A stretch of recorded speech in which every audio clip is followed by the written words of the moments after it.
Hi, I'm Levi LaValle. I am a snowmobile racer slash distance jumper slash freestyle guy.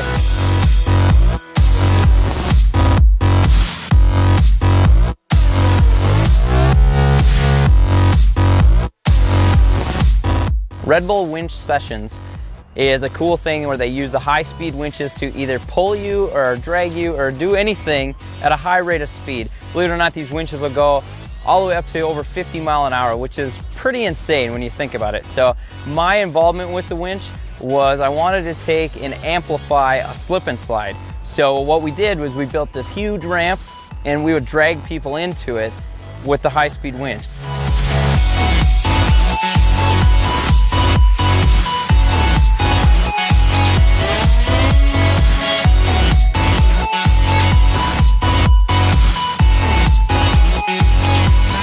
This is the Red Bull mission vehicle, and it runs all across the country, pulling people with the winches. They use it for skiing, for skateboarding, for you name it. They're dragging people around, so it's super cool that way. As you can see, it's not your typical vehicle.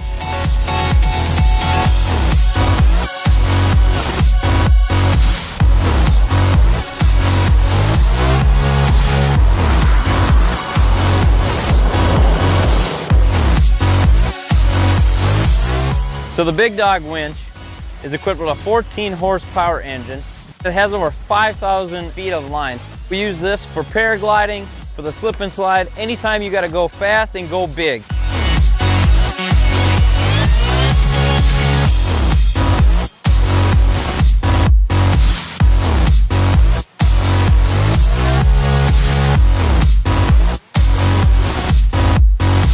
So this is the smaller winch made by Ridiculous Winches, and what it's typically used for is wakeboarding, skiing, snowboarding.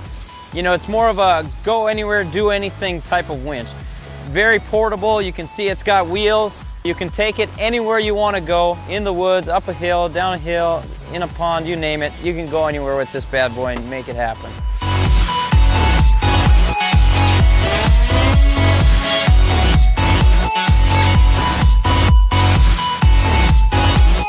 So the winch was used for a ton of different sports, but I'm going to send it over to skier Steve, and he's going to tell you about him slaying a 97-foot sea rail, holding it down for Minnesota, my Minnesota boy.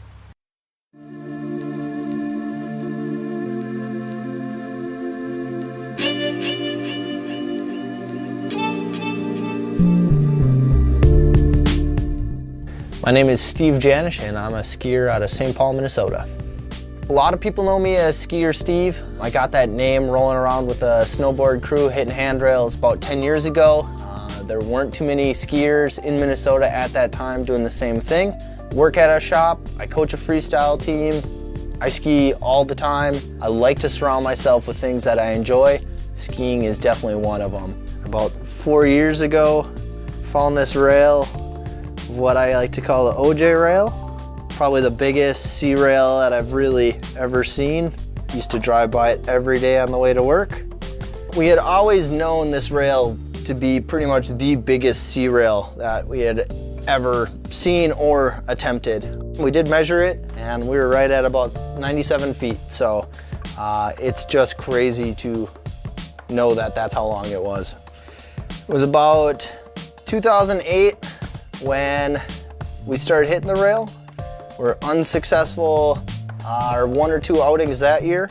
Got broke off a couple of years ago with a lot of real hard falls, damaging to my gear and myself.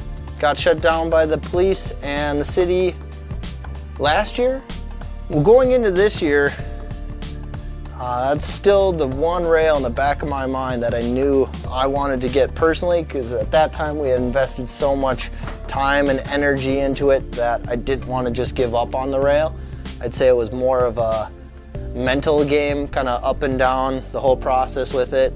You really couldn't bank on consistency and basing one previous pull with what was coming next. It was just kind of one of those things. You're either feeling it or not halfway down the rail.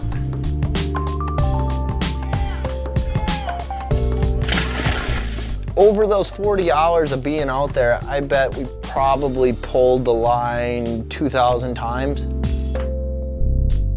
more attempts than I would ever prefer to put into any other feature ever.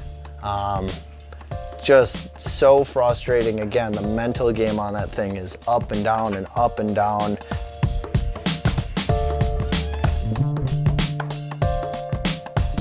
Carrying that much speed into a rail that turned on you that quick was one of the most interesting feels being on skis, to commit so hard and know that your speed was gonna take you around the rest of that rail. And when you're still staring at 40 feet of rail and you already got halfway, that's scary to be staring at the ground.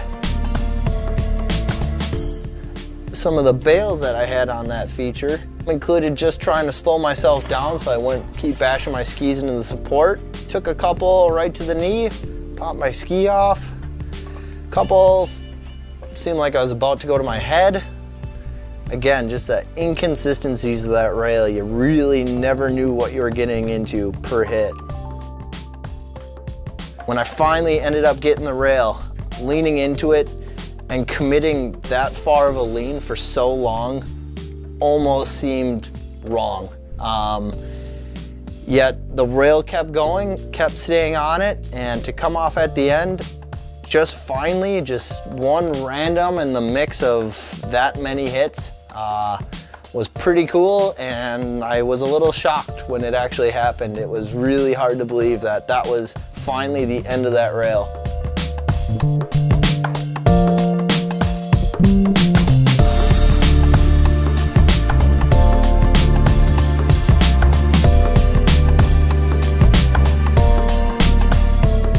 I'd always envisioned what was it going to be like when I got to the end of that rail, and I think we were all pretty surprised when it happened, because it just happened like that, and as quick and as easy as that one run was, it made all that 4 years worth of work worthwhile, and you know, got the end result that we wanted.